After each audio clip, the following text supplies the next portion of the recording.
sayyiati a'malina. May yahdihillahu fala mudhillalah wa may yudlil fala hadiyalah. Asyhadu an la ilaha illallah wahdahu la syarikalah wa asyhadu anna sayyidana Muhammadan abduhu wa rasuluh. Allahumma salli wa sallim wa barik ala sayyidina Muhammad wa ala alihi wa ashabihi wa dhurriyyatihi ajma'in wa man tabi'ahum bi ihsanin ila yaumiddin. Rabbi shrah li sadri wa yassir li amri wahlul 'uqdatam min lisani yafqahu qawli, amma ba'd. Hadratal mukarramin, para alim, para ulama, para asatiz, para sesepuh, bini sepuh yang saya hormati, Bapak Ibu hadirin hadirat jamaah musola atau masjid ini Mas Arif? Masjid ya, alhamdulillah. Jamaah Masjid Huwarno yang saya hormati dan seluruh santri Pondok Pesantren Safinatul Huda yang dirahmati Allah Subhanahu wa taala. Alhamdulillah, malam hari ini kita bisa mengikuti pengajian rutin kajian hukum fikih atau kajian hukum Islam. Mudah-mudahan kehadiran kita di tempat yang mulia ini, di rumah Allah ini, dicatat oleh Allah sebagai investasi amal soleh kita yang pahalanya diberikan oleh Allah mulai kita hidup di dunia ini sampai dengan nanti kita di akhirat. Allahumma amin ya rabbal alamin. Salawat dan salam semoga tetap terlimpahkan kepada junjungan kita Nabi Agung Muhammad sallallahu alaihi wasallam yang telah memberikan bimbingan dan tuntunannya serta yang menjadi suri tauladan bagi umatnya yang ingin meraih kehidupan yang penuh dengan kebahagiaan baik di dunia maupun di akhirat. Ma'asyiral muslimin wal muslimat, Bapak Ibu, anak-anak, adik-adik sekalian yang dirahmati Allah Subhanahu wa taala. Mari kita niatkan duduk kita di tempat yang mulia ini pertama iktikaf. Karena niat iktikaf itu hanya boleh dilakukan di masjid. Alhamdulillah tempat ini sekarang sudah menjadi masjid. Jadi kita niat iktikaf, maka kita mendapatkan pahala iktikaf. Niat yang kedua, kita niat belajar ilmu. Maka niat belajar ilmu ini adalah niat yang mulia. Tempat yang digunakan untuk belajar ilmu ini digambarkan oleh Rasulullah sebagaimana taman di antara taman-taman surganya Allah Subhanahu wa taala. Mudah-mudahan tempat yang sekarang kita duduki ini menjadikan jalan kita dimudahkan oleh Allah masuk ke dalam surganya Allah Subhanahu wa taala. Allahumma amin ya rabbal alamin. Bapak Ibu hadirin hadirat, para santri yang dimuliakan Allah Subhanahu wa taala. Hadis yang akan kita baca malam hari ini dalam kitab Bulughul Maram halaman 82. Kita mengawali dari hadis nomor 12. Karena sholat yang menerangkan mulai dari hadis pertama sampai hadis nomor 11 ini sudah kita jelaskan secara lengkap, yaitu mengenai sholat rawatib, sholat sunnah yang mengiringi sholat fardu 5 waktu itu. Mulai hadis nomor 12 ini berbicara atau menjelaskan tentang hadis yang menerangkan tentang sholat sunnah yang dilakukan pada malam hari. Ada sholat sunnah tahajud dan ada sholat sunnah witir. Bismillahirrahmanirrahim. Mari kita awali dengan membaca surat Al-Fatihah terlebih dahulu ya. Kita hadiahkan kepada junjungan kita Nabi Muhammad beserta para sahabat dan para keluarganya, para alim, para ulama, para syuhada, para sholihin, dan keluarga besar Bapak Haji Agung yang telah mendahului kita. Mudah-mudahan semuanya senantiasa diberikan tempat yang mulia di sisi Allah Subhanahu wa taala, dan kita membaca Al-Fatihah juga mudah-mudahan semua hajat kita dikabulkan oleh Allah Subhanahu wa taala. Allahumma amin. Al-Fatihah. A'udzubillahi minasyaitonirrajim. Bismillahirrahmanirrahim. Alhamdulillahirabbil alamin arrahmanir rahim maliki yaumiddin. Iyyaka na'budu wa iyyaka nasta'in. Ihdinas siratal mustaqim. Siratal ladzina an'amta 'alaihim ghairil maghdubi 'alaihim waladdallin. Amin. Bismillahirrahmanirrahim. Wa an Ibnu Umar radhiyallahu anhu qala. Hadis dari sahabat Ibnu Umar radhiyallahu anhu berkata, qala bersabda Rasulullah sallallahu alaihi wasallam, salatul laili masna masna. Salat malam itu dilakukan dua kali, dua rakaat. Artinya 2 rakaat salam, 2 rakaat salam. Fa idza khasya ahadukum as-subha, dan apabila salah satu di antara kalian khawatir masuk waktu sholat subuh, karena sholat malam ini berakhir jika waktu sholat subuh sudah tiba. Jika waktu sholat subuh sudah datang, maka sholat tahajud ini berarti waktunya sudah habis. Jika salah satu di antara kalian khawatir datangnya sholat subuh, maka sholat rakaatan wahidatan, hendaklah dia sholat 1 rakaat, tutiru lahu maqad sholat, sebagai sholat witir dari sholat-sholat yang telah dia kerjakan. Muttafaqun alaih. Hadis ini diriwayatkan oleh Imam Bukhari dan Imam Muslim. Walil khamsati wa sahhahahu Ibnu Hibban bilafdin, diriwayatkan dari Imam 5 yang lain dan dinilai sahih oleh Imam Ibnu Hibban dengan kata sholatul laili wan nahari masna masna. Salat malam dan salat siang itu dilakukan dengan 2 rakaat, 2 rakaat. Wa qala An-Nasa'i hadza khata'un. Imam An-Nasa'i berkata bahwa lafaz ini salah, karena yang betul adalah biduni dzikrin nahar, tanpa menyebutkan waktu siang. Jadi hadisnya ini hanya hadis yang menyebutkan, yang menjelaskan tentang sholat sunnah malam yang biasa disebut dengan sholat tahajud. Ini cara mengerjakannya adalah 2 rakaat salam, 2 rakaat salam, dan ditutup dengan sholat witir. Jika waktunya sudah mendekati sholat subuh, maka sholat witirnya ini cukup 1 rakaat saja. Nanti akan dijelaskan sholat witir yang 3 rakaat, sholat witir yang 5 rakaat dan 7 rakaat dan lain sebagainya. Wa an Abi Hurairah radhiyallahu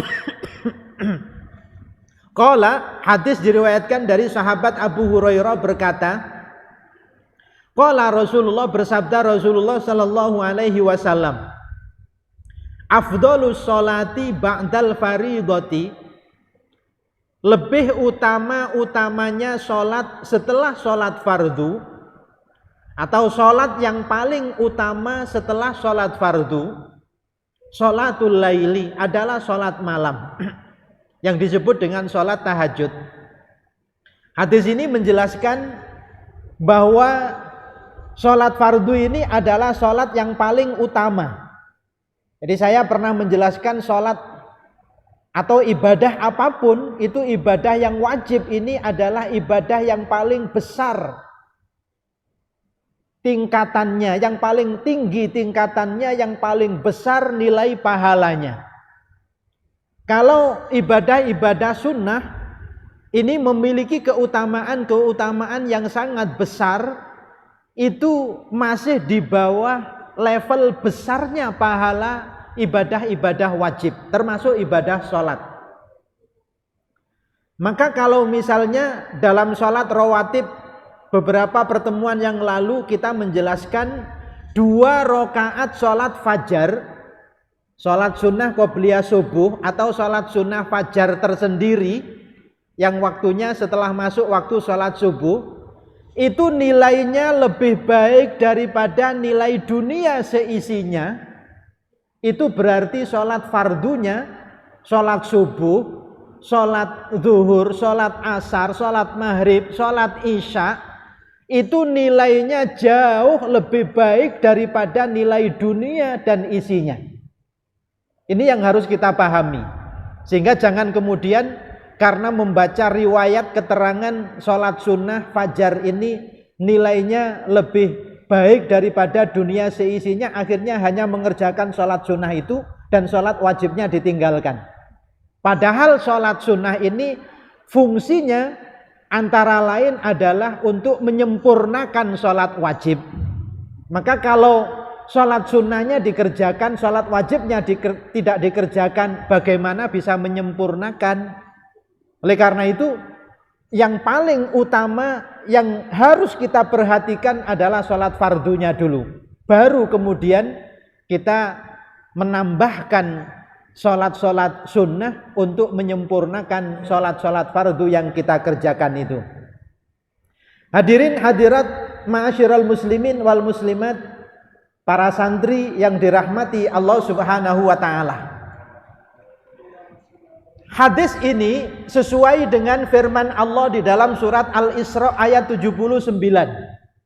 Ayat 78-nya juga menjelaskan tentang perintah sholat 5 waktu. Mulai dari sholat zuhur sampai dengan sholat subuh. Dan menjelaskan inna Qur'anal fajri kana masyhuda, di mana sholat subuh ini adalah sholat yang bacaannya ini disaksikan oleh para malaikat. Kemudian dalam ayat 79-nya Allah melanjutkan perintah untuk melaksanakan sholat malam atau sholat tahajud. A'udzu billahi minasy syaithanir rajim. Bismillahirrahmanirrahim. Wa minal laili fatahajjad bihi nafilatan laka 'asa an yab'asaka rabbuka maqaman mahmuda. Wa minal laili fatahajjad, dan di sebagian malam maka bertahajudlah. Di sebagian malam maka bertahajudlah. Fatahajjad bihi nafilatan laka, sebagai ibadah tambahan bagimu. Sebagai ibadah tambahan bagimu. Kalau gaji itu ada gaji pokok, ada gaji tunjangan. Akan tunjangannya itu bisa lebih besar daripada gaji pokoknya kalau kita mengerjakan lebih banyak. Ya. Asa ayyaba'asaka rabbuka maqaman mahmuda, mudah-mudahan Tuhanmu memberikan tempat yang mulia kepadamu. Asa ayyaba'asaka rabbuka maqaman mahmuda. Di sini dijelaskan sholat malam ini dapat mengantarkan seseorang ini untuk memperoleh derajat yang mulia di sisi Allah Subhanahu wa ta'ala.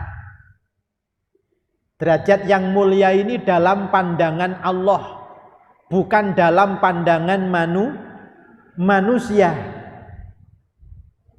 Belum tentu orang yang dianggap mulia oleh seseorang ini juga dinilai mulia oleh Allah, belum tentu.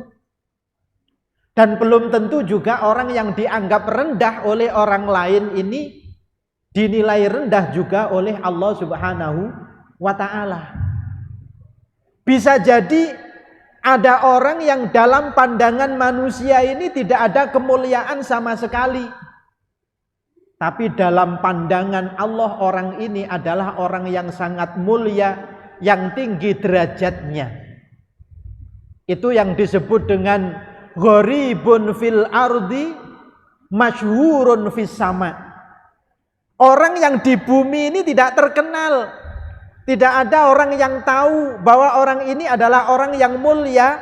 Taunya adalah orang yang biasa-biasa saja. Tetapi sesungguhnya dia ini adalah masyhurun fis sama. Tidak ada penduduk langit yang tidak kenal sama sekali dengan orang ini. Bahkan semua penduduk langit, para malaikat mengenalnya sebagai orang yang baik, sebagai orang yang mulia. Inilah kemuliaan yang sesungguhnya. Maka pada zaman sahabat itu ada namanya sahabat Uwais Al-Qarni. Halo, sahabat siapa? Uwais Al-Qarni. Uwais Al-Qarni ini punya seorang ibu yang sudah tua dan sering sakit. Uwais Al-Qarni ini hidup pada zaman Rasulullah tapi tinggalnya di Yaman.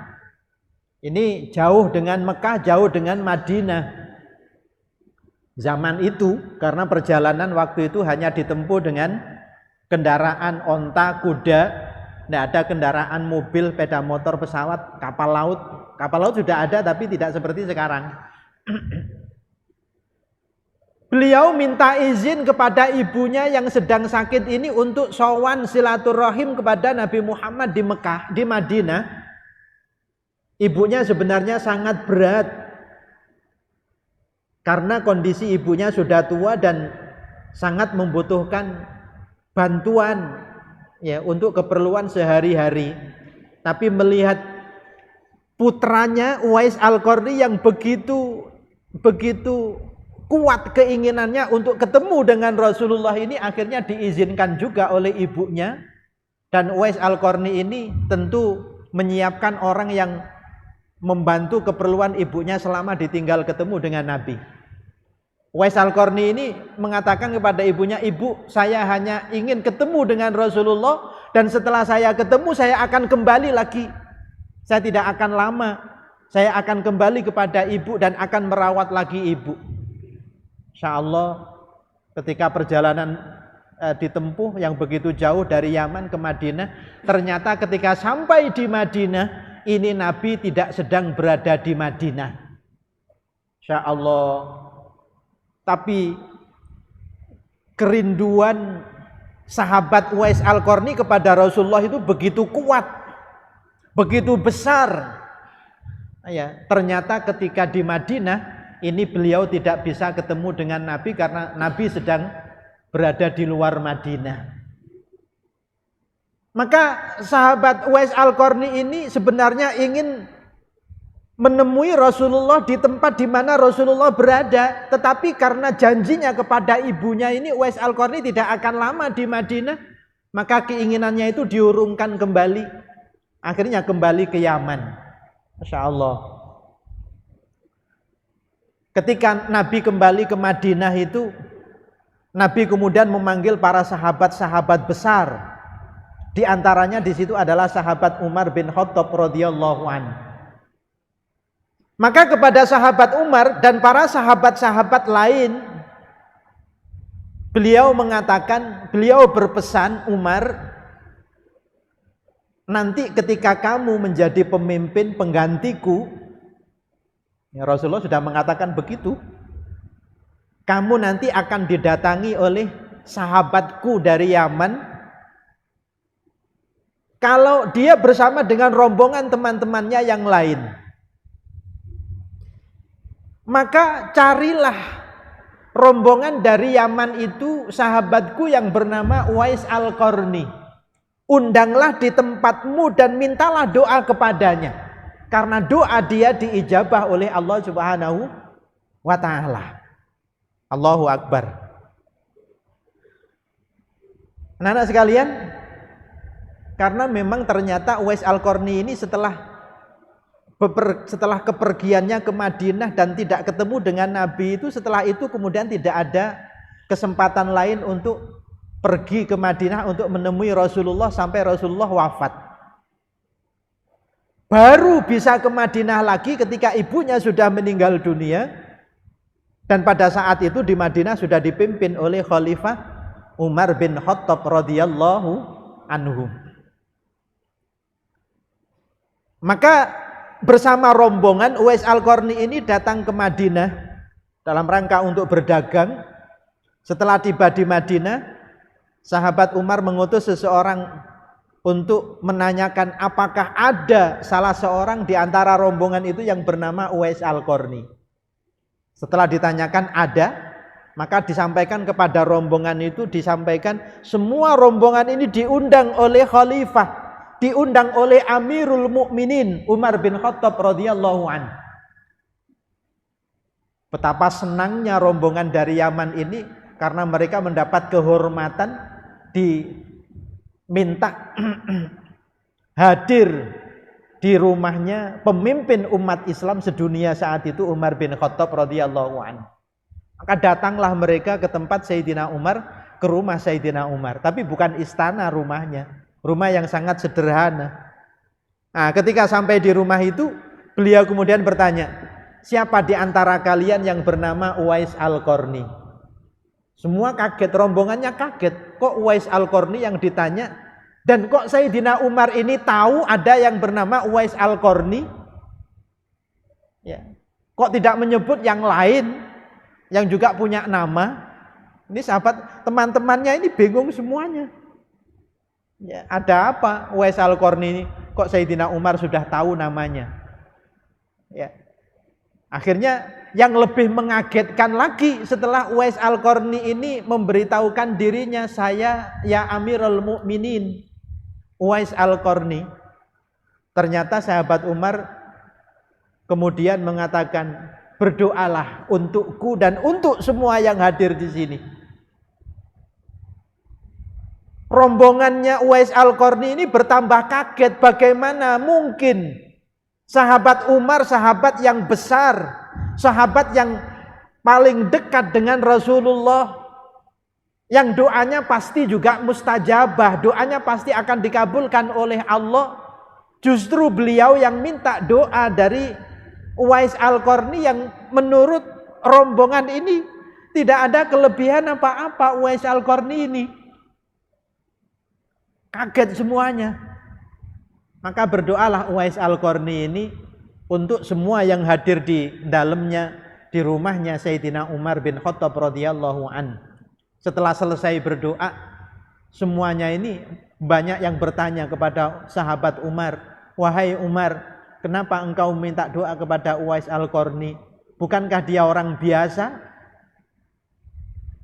Kata Sayyidina Umar, saya minta doanya Uwais Al-Qarni ini karena petunjuk dari Rasulullah sallallahu alaihi wasallam. Kenapa saya diminta untuk minta doa dari Uwais Al-Qarni itu? Rasulullah menyampaikan, li'annahu min abarrir rajuli liwalidayhi. Karena dia adalah orang yang paling berbakti kepada kedua orang tuanya. Karena itu doanya dikabulkan. Dan dia ini gharibun fil ardi, orang yang biasa-biasa saja di dunia. Menurut pandangan kalian itu Uwais Al-Qarni orang-orang yang biasa, orang yang biasa. Tapi dalam pandangan Allah, Uwais Al-Qarni ini adalah orang yang mulia, orang yang istimewa dalam pandangan Allah Subhanahu wa ta'ala. Dan tidak ada satu malaikat pun yang tidak mengenal Uwais Al-Qarni ini. Masya Allah. Setelah diberitahukan sahabat Umar seperti itu, akhirnya Uwais Al-Qarni ini di Yaman itu menjadi terkenal. Akhirnya banyak orang datang untuk minta didoakan. Ya, jadi sampai kualaan nerimo tamu. Ya, kualaan nerimo tamu. Insya Allah. Ya. Jadi kalau sekarang ya kaya raya Uwais Al-Qarni ini karena tamunya tidak pernah berhenti. Ya, maka kemudian Uwais Al-Qarni ini karena tidak ingin dikenal, akhirnya beliau ya mengasingkan diri di tempat yang tidak diketahui oleh seorang pun.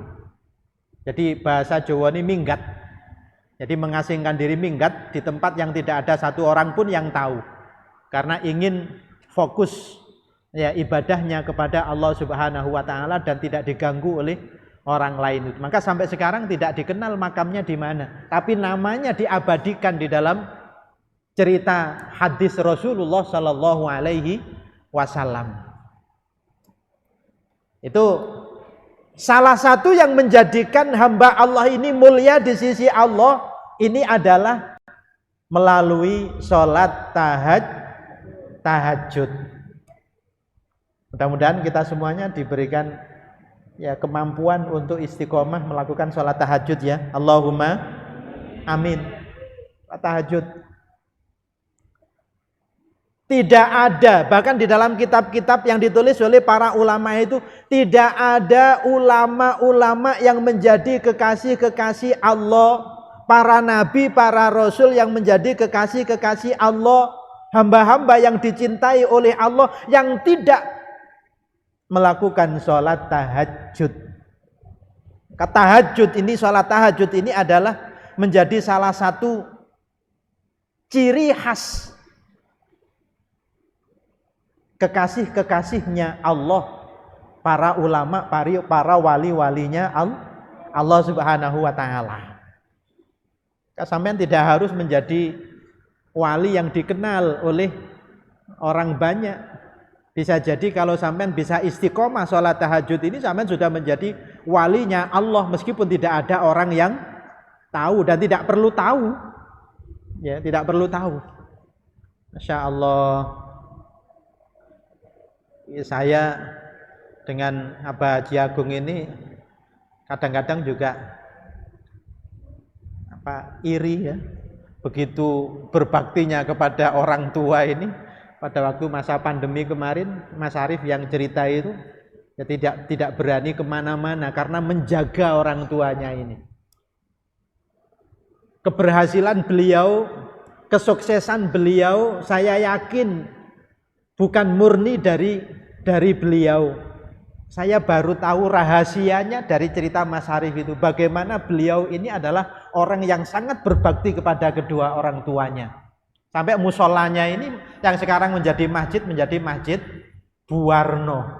Bukan masjid Ar-Rahman, bukan masjid apalagi Baitun Naim, bukan masjid Al-Muttaqin, tapi masjid Buwarno. Itu kalau bukan karena ingin memuliakan orang tuanya tidak mungkin. Saya tidak menyanjung Mas Arief, tapi saya justru dari cerita jenengan ini baru saya ceritakan sekarang. Ini yang menjadi salah satu rahasia beliau diberikan kesuksesan oleh Allah Subhanahu wa taala ini. Halo. Kalau sampean ingin jadi orang yang mulia, dimuliakan oleh Allah, muliakan kedua orang tua sampean. Ya. Dan yang kedua, jangan lupa sholat tahajud. Sholat tahajud, malam hari sholat tahajud. Afdhalu sholati ba'dal faridati sholatul lail. Sholat yang paling utama setelah sholat fardu adalah sholat malam. Sholat tahajud. Qur'annya jelas. Sampean cek kembali nanti dalam surat Al-Isra ayat 79. Ayat 78 itu menjelaskan tentang sholat fardul yang 5 waktu dalam sehari semalam. 79-nya menjelaskan sholat tahajud. Bagi Nabi Muhammad sholat tahajud itu menjadi wajib hukumnya. Bagi Nabi Muhammad. Karena Nabi Muhammad ini adalah orang yang menjadi kekasihnya Allah. Salah satu ciri yang saya sebutkan tadi, orang yang menjadi kekasihnya Allah itu tidak pernah meninggalkan sholat tahajud. Oleh karena itu bagi Nabi Muhammad sholat tahajud itu bukan sunnah lagi. Tapi bagi Nabi Muhammad itu sholat tahajud itu sudah menjadi wajib. Insya Allah. Yang ketiga, sholat malam di samping merupakan sholat yang memiliki keutamaan yang besar. Sholat malam ini juga sebagai sarana bagi seorang hamba untuk bermunajat kepada Allah pada saat-saat di mana Allah sangat dekat dengan hamba tersebut. Kalau sampean kepingin bermunajat kepada Allah dalam kondisi, dalam keadaan sampean paling dekat dengan Allah ini adalah sholat tahajud, sholat malam, terutama pada waktu sepertiga akhir malam. Jadi waktu malam itu sampean bagi 3. Misalnya jam 6 sampai jam 6 pagi berarti 12 jam. Ya, jam 6 sampai jam 6 pagi berarti 12 jam. Berarti sepertiganya adalah 4 jam. Jam 6, 7, 8, 9, 10. Ini sepertiga awal. 11, 12, 1, 2. Ini berarti 2/3-nya. Sepertiga akhirnya berarti mulai jam 2 itu. Mulai jam 2 itu sampai waktu fajar, sampai waktu subuh.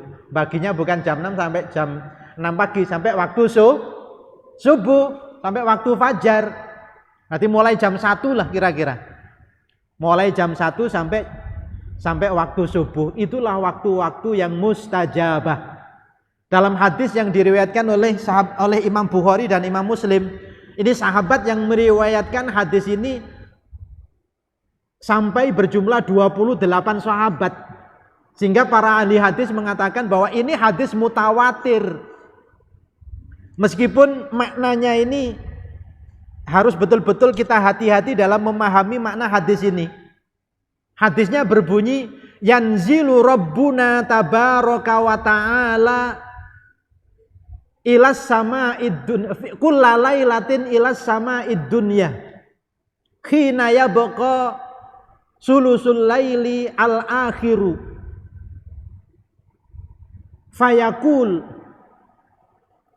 fayaqulu man yad'uni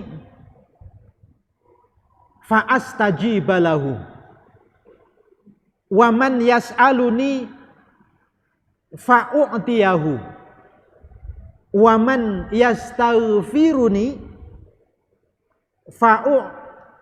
fa'ughfira lahu. Itu hadisnya sahih, bahkan tingkatannya sampai mutawatir. Mutawatir itu hadis sahih yang tingkatannya paling tinggi. Sahih itu kualitasnya, mutawatir itu kuantitasnya. Kualitas dan kuantitas. Kualitasnya sahih, kuantitasnya mutawatir. Ini sahabat yang meriwayatkan sangat banyak. 28 sahabat tadi itu, yang ke-28 sahabat ini sudah dilakukan penelitian oleh ulama-ulama ahli hadis. Tidak mungkin satu pun di antara mereka ini yang berdusta atau berbohong.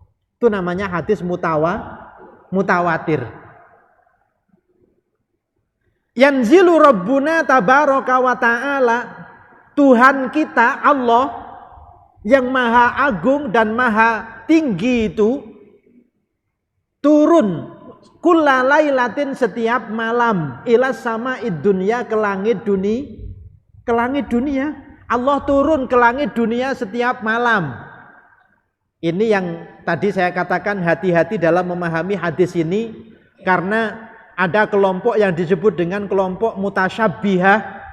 Itu kelompok yang memahami ayat ini sebagaimana turun ini difahami turun seperti ya turun. Berarti dari tempat yang tinggi ke tempat yang rendah, itu namanya turun. Itu namanya kelompok mutasyabbihah memahami seperti, jadi Allah turun betul. Tapi ada kelompok lain yang memahami hadis ini tidak benar. Karena menyebutkan lafadznya yanzilu rabbuna tabaraka wa ta'ala, menyebutkan Allah itu turun. Bagaimana Allah itu turun? Padahal turun itu adalah sifat makhluk.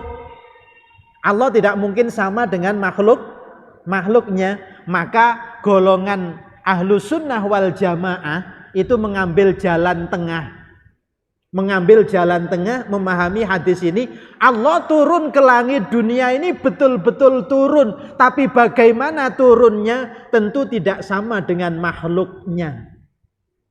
Tentu tidak sama dengan makhluknya. Ada yang memahami dari kelompok Ahlus Sunnah ini, yang dimaksudkan Allah turun ke langit dunia ini adalah rahmatnya Allah yang turun ke langit dunia.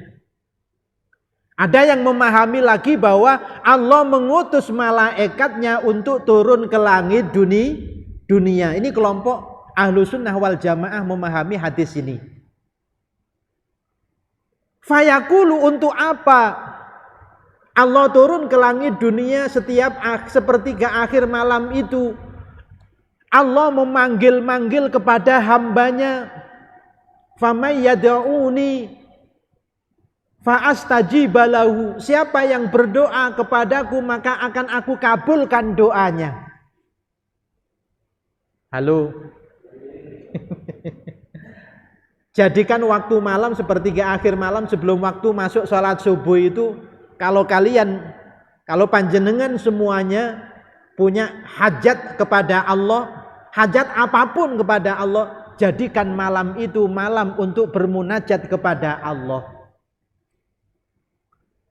Jadi saat itu hampir kebanyakan orang ini tidur dengan nyenyaknya. Sehingga ketika panjenengan bangun bermunajat kepada Allah, ini tidak banyak di antara hamba-hamba Allah yang bisa bangun pada malam itu untuk bermunajat kepada Allah. Jadi langsung berada pada posisi yang paling dekat saat itu antara hamba dengan Allah Subhanahu wa ta'ala, karena Allah berada di langit dunia dan langsung memanggil hambanya tadi itu. Insyaallah. Faman yas'aluni fa'u'tiyahu. Siapa yang meminta kepadaku akan aku beri permintaannya. Yang nomor 2 tadi. Yang nomor 1 tadi berbakti kepada orang tua, taat kepada Allah, berbakti kepada kedua orang tua. Kemudian yang ketiga, menambahkan ibadah-ibadah sholat sunnah yang memiliki keutamaan yang sangat besar. Salah satunya adalah sholat tahajud tadi itu. Wa man yastaghfiruni fa'ughfira lahu. Siapa yang meminta ampun pada waktu itu, maka pasti akan aku ampuni dosa-dosanya. Bahkan kalau seandainya kita pada waktu itu meminta ampun kepada Allah dengan meneteskan air mata karena menyesali perbuatan-perbuatan dosa yang pernah kita lakukan, sesungguhnya tidak ada orang yang mengetahui kita sedang menangis menyesali dosa-dosa kita ini kecuali Allah dan para malaikat-malaikatnya. Dan kalau itu betul-betul bisa kita alami, bisa kita rasakan, kita bisa menangis karena dosa-dosa kita, maka diharamkan diri kita ini di nerakanya Allah Subhanahu wa ta'ala. Pada hari kiamat termasuk salah satu golongan yang akan mendapatkan perlindungan dari Allah, di mana pada saat itu tidak ada perlindungan apapun selain dari Allah Subhanahu wa ta'ala. Salat malam ditutup dengan salat witir. Hadis nomor 14, An Abi Ayyuba Al-Ansari radhiyallahu anhu, diriwayatkan hadis dari sahabat Abu Ayyub Al-Ansari radhiyallahu anhu, anna Rasulullah, bahwasanya Rasulullah sallallahu alaihi wasallam qala, bersabda, al-witru haqqun ala kulli muslimin. Salat witir itu adalah haknya orang Islam, setiap orang Islam. Hak yang wajib dipenuhi oleh setiap orang Islam. Oleh karena itu Imam Abu Hanifah menggunakan hadis ini ya untuk menetapkan untuk pendapatnya bahwa salat witir itu hukumnya wajib. Jadi tidak lagi sunnah bagi Imam Abu Hanifah. Setelah salat Isya itu wajib mengerjakan salat witir minimal 1 rakaat. Man ahabba ayyutira bi khamsin falyaf'al. Barang siapa yang ingin mengerjakan salat witir 5 rakaat, maka hendaklah dia mengerjakannya. Wa man ahabba ayyutira bi salasin falyaf'al. Barang siapa yang ingin mengerjakan 3 rakaat, hendaklah ia mengerjakan 3 rakaat. Wa man ahabba ayyutira bi wahidatin falyaf'al. Dan barang siapa yang ingin mengerjakan salat witir 1 rakaat, hendaklah ia mengerjakannya. Artinya salat witir ini tidak ada ketentuan harus 3 rakaat, harus 5 rakaat, harus 7 rakaat, harus 1 rakaat. Yang mana yang paling mudah ya untuk kita kerjakan, maka hendaklah itu yang kita pilih untuk kita kerjakan sholat witir itu. Rawahul arba'atu illa Tirmidzi wa shahhahahu Ibnu Hibban wa rajjaha An-Nasa'i waqfahu. Jadi diriwayatkan oleh 4 imam hadis kecuali Imam At-Tirmidzi dan dinilai sahih oleh Imam Ibnu Hibban. Wa rajjaha An-Nasa'i, dan Imam An-Nasa'i menganggap unggul, menilai unggul hadis ini adalah hadis mauquf. Jadi hadis yang tidak sampai kepada Rasulullah tapi hanya sampai kepada para sahabat-sahabat Rasulullah sallallahu alaihi wasallam. Hadis nomor 15, wa an Ali bin Abi Thalib radhiyallahu anhu qala, hadis diriwayatkan dari sahabat Ali bin Abi Thalib radhiyallahu anhu berkata, laisal witru bihatmin kahaiatil maktubah. Bukanlah salat witir itu sebuah kewajiban sebagaimana salat-salat yang diwajibkan, sebagaimana salat fardu. Walakin sunnatun sannaha Rasulullah. Akan tetapi salat witir itu adalah salat sunnah yang diajarkan oleh Rasulullah sallallahu alaihi wasallam. Hadis ini dipakai oleh selain Imam Abu Hanifah, berpendapat bahwa salat witir itu bukan wajib, tapi salat witir itu hukumnya sunnah. Wa an Jabirin radhiyallahu anhu, dari sahabat Jabir radhiyallahu anhu, anna Rasulullah, bahwa Rasulullah sallallahu alaihi wasallam qoma fi syahri Ramadan, beribadah pada bulan Ramadan. Ya, beribadah pada bulan Ramadan. Summan tadharuhu minal qabilati, kemudian para sahabat ini menunggu Rasulullah. Jadi dari satu kabilah ini menyaksikan Rasulullah suatu malam itu sholat pada bulan Ramadan. Ya, kemudian melihat Rasulullah hari pertama sholat, hari kedua sholat, kemudian hari ketiga sholat. Itu yang kemudian disebut dengan sholat tarawih. Tapi kemudian pada hari keempatnya Rasulullah ini tidak hadir. Fantadharu summan tadharuhu minal qabilati falam yakhruj.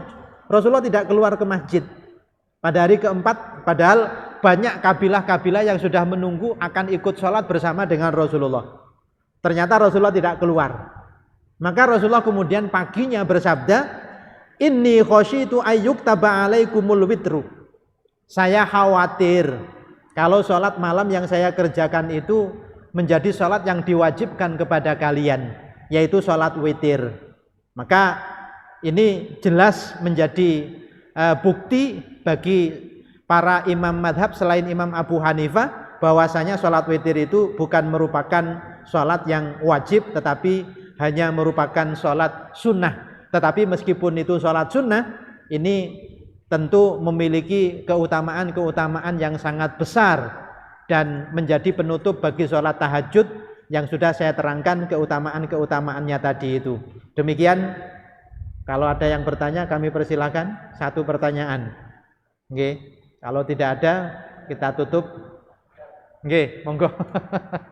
Nggih, monggo. Mic-nya ada. Ini santri-santri ini kurang berani bertanya ini. Sambil saya minum nggih. Bismillahirrahmanirrahim. Assalamualaikum warahmatullahi wabarakatuh. Waalaikumsalam warahmatullahi wabarakatuh.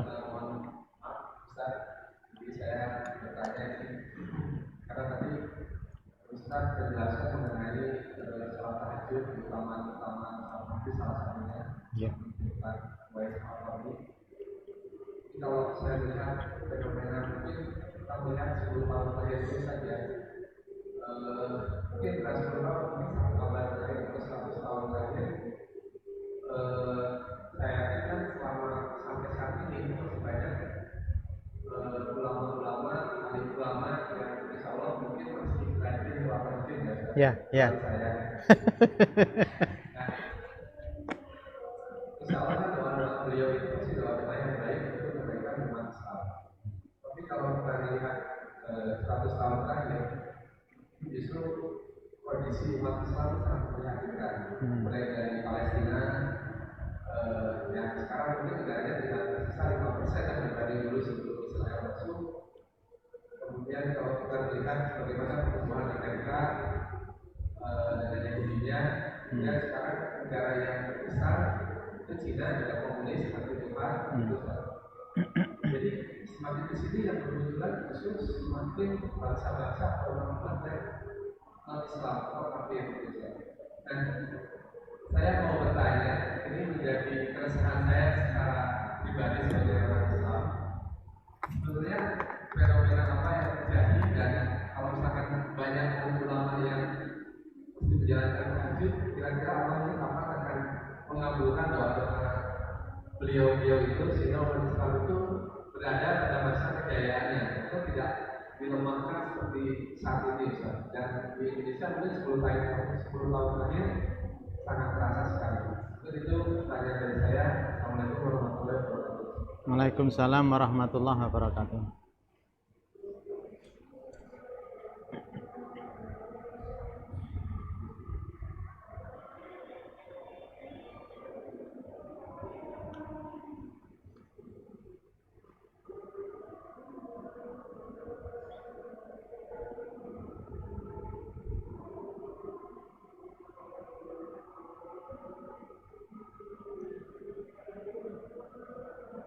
Ini saya bacakan surat Toha ya.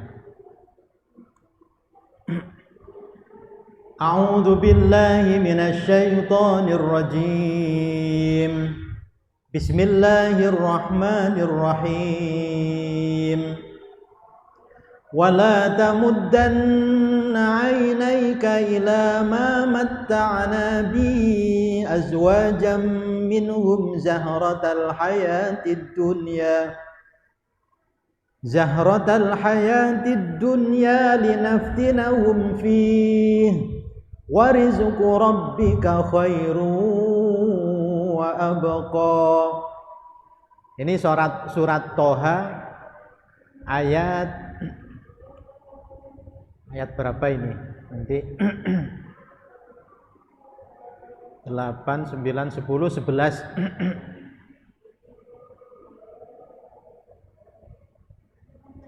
Yang artinya, dan janganlah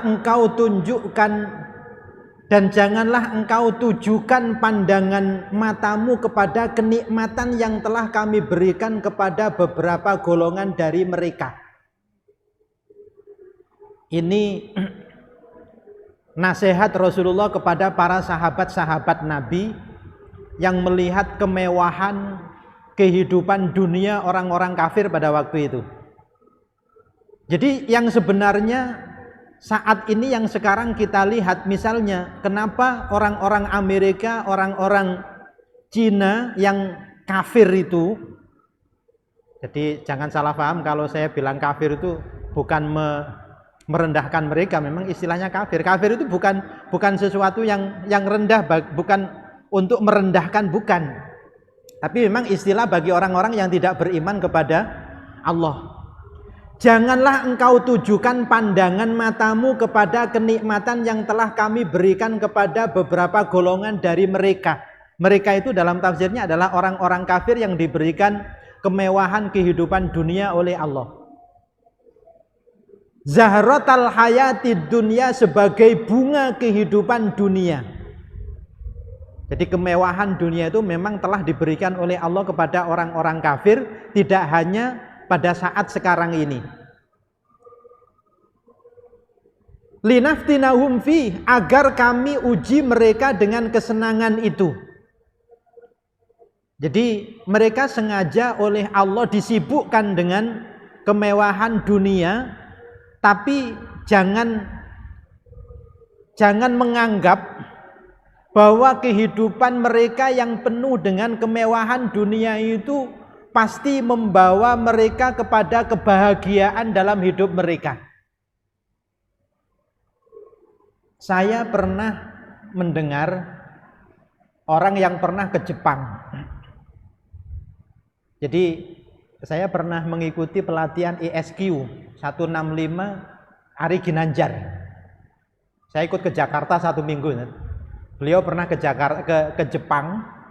Jadi beliau yang cerita, siapa yang tidak mengakui Jepang ini adalah negara yang maju. Penduduknya juga sangat tercukupi untuk kebutuhan hidup di dunianya. Tetapi siapa sangka di sana justru ada tempat untuk melakukan bunuh diri massal. Di Jepang itu bunuh diri massal itu bukan sesuatu yang hina. Di Jepang itu orang bunuh diri itu dianggap sesuatu yang biasa. Jadi banyak ditemukan di sana tempat-tempat yang di situ digunakan untuk bunuh diri, dan tidak sedikit bunuh diri mereka itu bunuh diri massal. Jadi bukan sendiri, bunuh diri massal, rombongan bunuh diri. Kita minum racun semuanya bareng-bareng. Ada apa? Mereka mengakhiri hidup mereka yang menurut pandangan mata kita itu penuh dengan kemewahan dunia. Kehidupan dunia sudah tercukupi. Apapun yang mereka butuhkan itu serba tercukupi. Tapi ada apa? Mereka yang sudah mendapatkan kehidupan dunia seperti itu ternyata banyak melakukan bunuh diri massal. Di Amerika juga cerita dari dari Ari Ginanjar. Di sana itu ada sebuah jembatan yang sering digunakan untuk orang melakukan bunuh diri. Sehingga di jembatan itu, di tempat masuk jembatan itu diberikan tulisan, kalau Anda punya masalah, saya siap membantu.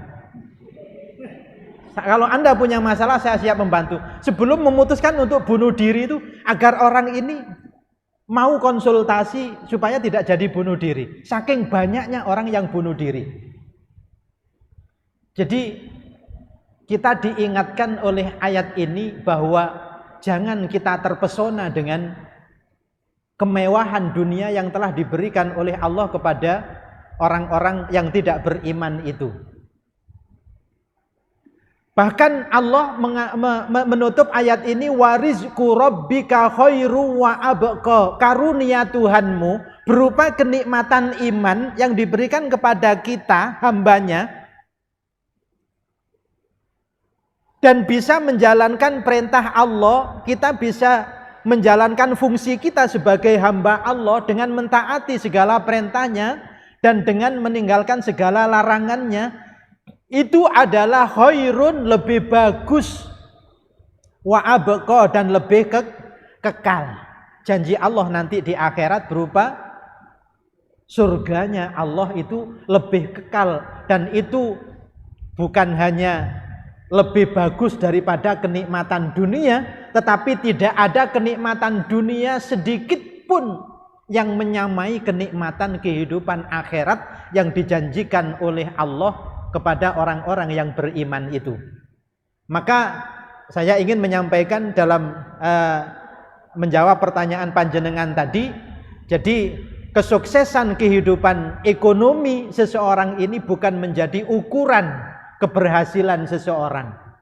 Kalau orang itu tidak beriman, maka sesungguhnya kekayaan itu menjadi ujian bagi orang itu, menjadi fitnah bagi orang tersebut.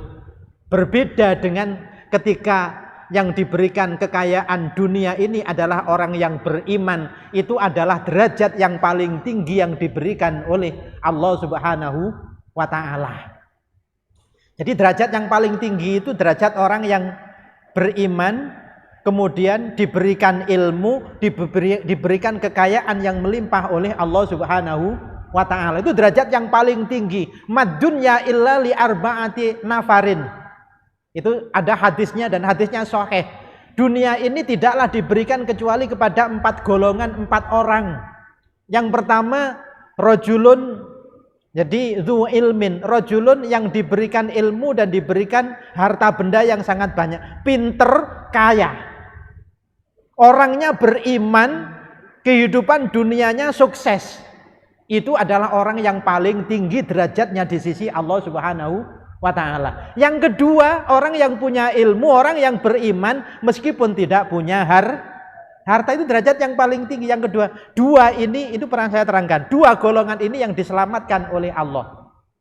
Dua golongan yang lain, yaitu yang diberikan harta tapi tidak diberikan iman oleh Allah, sehingga hartanya ini bukan untuk kebaikan tetapi justru untuk melakukan berbagai kerusakan di muka bumi ini, dan itulah orang yang paling jelek derajatnya. Masih ada yang lebih jelek lagi derajatnya, yaitu sudah tidak punya iman, hidupnya melarat lagi. Maka ini kita diingatkan oleh Allah Subhanahu wa taala sebagai orang yang beriman, boleh kita meminta kehidupan dunia ya, tetapi jangan lupa bahwa kehidupan yang lebih abadi dan yang lebih baik itu adalah disediakan oleh Allah nanti di akhirat. Maka ibadah yang kita lakukan ini hendaknya yang paling utama adalah untuk kehidupan akhirat. Tidak salah kalau kita juga minta untuk kehidupan dunia, karena kalau kita bisa meraih keduanya, fid dunya hasanah wa fil akhirati hasanah, itu adalah tingkatan yang paling tinggi yang dapat kita raih dari Allah Subhanahu wa taala. Makanya tadi saya mencontohkan Abah Haji Agung ini, menurut saya luar biasa, dan saya iri dengan beliau, dan iri yang seperti ini itu tidak dilarang dalam agama. Nggak dilarang dalam agama. Saya kepingin bangun masjid seperti ini, nggak bisa saya. Karena kalau Pak Haji Agung jangankan 1, 2, 3, 4 masjid, bahkan cita-citanya kata Mas Arif ingin membangun di tengah-tengah kota Jombang. Saya iri. Ya, terus terang saya iri. Dan iri yang seperti ini tidak dosa, tidak dilarang. Kalau bisa memang kita iri yang seperti itu. Kepada orang yang punya harta, tapi dia orang beriman, yang hartanya banyak digunakan untuk perjuangan di jalan Allah Subhanahu wa ta'ala. Demikian, matur suwun nggih. Nanti pertanyaan-pertanyaan yang lain bisa disampaikan dalam pertemuan yang lain, karena pengajian ini rutin, jadi insya Allah masih cukup waktu untuk menyampaikan pertanyaan-pertanyaan yang lain. Demikian, kurang lebihnya mohon maaf. Wallahul muwaffiq ila aqwamit thoriq. Wassalamualaikum warahmatullahi wabarakatuh.